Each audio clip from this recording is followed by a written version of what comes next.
And you can see the high temperatures over the next 2 days for Friday and Saturday. We're still going to see a respectable heat index feeling close to 90 both days. But once that air dries out, it will actually feel like what the thermometer says on Sunday and Monday as we start to see a much less humid air mass settle in. So we've already seen those dew points dip down into the 50s in some cases tonight. Now they're coming back tomorrow, especially as we get into the afternoon and evening. So that's why we still have at least some chance of a shower or thunderstorm, although it's pretty slim compared to what we had earlier in the week. Then Saturday, we think it's probably going to be the most humid part of the stretch that we've just been through. Dew points in the 70s in a lot of cases, all that moisture pooling right before a cold front barrels through late Sunday night or Saturday night into Sunday morning.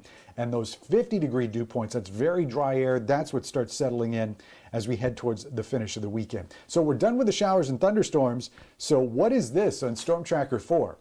Well, we took a look at some data and we suspect that those are fish flies. So if you're out on Lake St. Clair, my condolences first of all, but you're probably used to it for this time of year.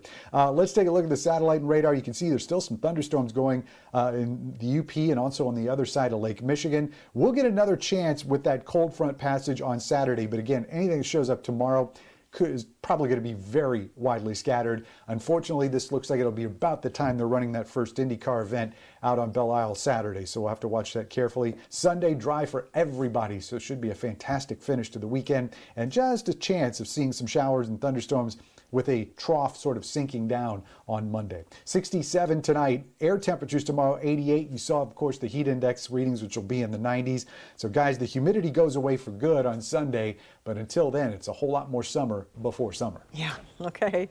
Ben, thank you.